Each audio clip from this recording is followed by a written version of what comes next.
सीताराम। आजकल के जो माता पिता हैं उन पर बनाया जा रहा है।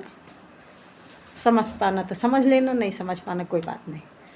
तो एक बार की बात है, भृंगी ऋषि जो थे, भृंगी ऋषि, उन्होंने माता पार्वती और शिव जी बैठे थे, तो उन्होंने माता पार्वती से कहा कि हमको माँ प्रिय नहीं, हमको पिता प्रिय है। तो माँ ने कहा भृंगी ऋषि से कि ठीक है, तुमको माँ नहीं प्रिय है, पिता प्रिय है, तो हम माँ का अंश तुम्हारे शरीर से निकाल दे रहे हैं, तुमको माँ प्रिय ही नहीं है। तो जब उन्होंने अपनी माँ, क्योंकि माँ तो पार्वती माँ प्रकृति है ना, और पिता, तो माता पिता में क्या कि उन्होंने जो है माता का अंश उनके शरीर से निकल गया और वो बस हड्डी रह गए। क्या रह गए? हड्डी। तो बगैर मांस के, बगैर खून के तो हड्डी भी नहीं रुक सकती ना। तो वो फिर अब प्रभु से प्रार्थना करने लगे, प्रभु माँ मुझे क्षमा कर दो, क्षमा कर दो। बाबा से बोले समझाओ माँ को। तो उन्होंने कहा तुम ही तो कह रहे थे ना कि मुझे माँ प्रिय नहीं है और मुझे पिता प्रिय हैं। तो माँ ने अपना अंश ले लिया।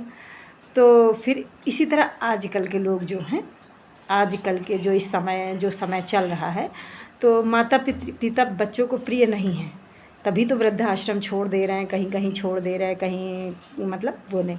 और पत्नी लक्ष्मी, ये तो सबको पता है। तो जब आपके शरीर में बल ही नहीं रहेगा, जब आजकल क्यों समाज खराब हो रहा है, जब हमारे शरीर में बल ही नहीं रहेगा तो हम उस लक्ष्मी का भोग कैसे कर पाएंगे? लक्ष्मी, क्योंकि मर तो वो उसी दिन गया जिस दिन उसने माता पिता का त्याग कर दिया। जिस दिन मर तो उसी दिन वो गया, क्योंकि शरीर हड्डी पिता होता है और मांस पूरा जो शरीर हष्ट पुष्ट होता है वो माँ का अंश होता है। तो माता पिता दोनों अंश तो उसने निकाल दिए, तो बची क्या? आत्मा। क्या बचा? खाली आत्मा। और आत्मा जो है लक्ष्मी का भोग नहीं कर सकता है, और लक्ष्मी कभी किसी एक की होती नहीं है, ये सबको पता है। लक्ष्मी का भोग कभी हम कब कर सकते हैं? जब हमारे शरीर में बल हो, हम मजबूत हों, वही भोग कर सकता है।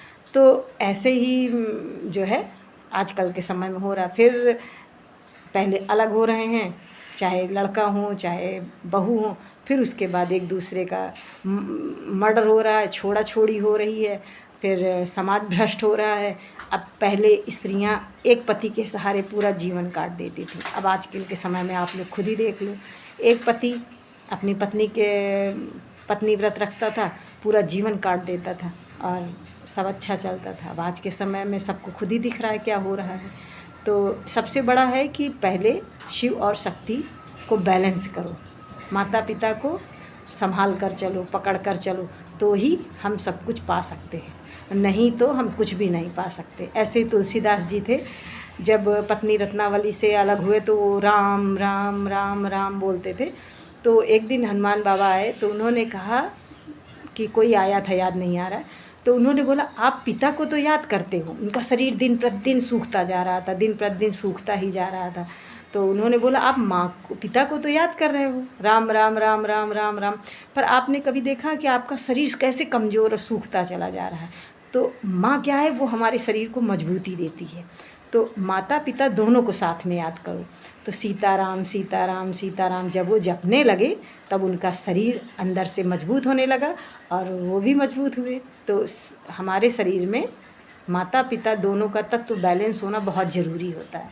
अगर नहीं बैलेंस हुआ तो शरीर दिन प्रतिदिन, तुलसीदास जी को हमने बोला तो कि तुलसीदास जी खाली राम राम राम राम जपते थे और सीता माता का नाम लेते ही नहीं थे। और माँ ही मजबूती हष्ट पुष्ट देती है, माँ ही हमारा भरण पोषण करती है।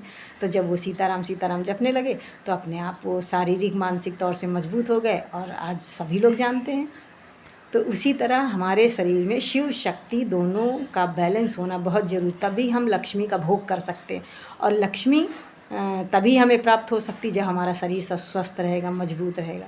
तो आप लोग खुद ही समझदार हो। और जो ये आजकल हो रहा है, जो पत्नियां इधर जा रही उधर जा रही, ये सब होना बंद हो जाएगा। हमारे बच्चे जो भ्रष्ट हो रहे हैं वो होना बंद हो जाएगा, और हमारा जीवन भी सुखी, हमारे माता पिता का जीवन भी सुखी, और हमारे बच्चों का जीवन भी सुखी, और हम भी सुखी। सिर्फ बस थोड़ा सा कार्य है कि गार्जियन को पकड़ लो और मन को इधर उधर विचलित मत करो। और ये जो दुनिया भर के छीछल इधर चल, ये सब करना बंद कर दो, तो बहुत अच्छा समाज हो जाएगा, बहुत बहुत बहुत अच्छा समाज हो जाएगा। सीताराम। और अच्छे कर्म करो, कर्म में गड़बड़ी नहीं करना, कर्म में गड़बड़ी करी तो फिर वो नहीं। और माता पिता तो हम सबसे बड़े ढाल होते, वो हमें हर मुसीबत से बचा लेते। सीताराम।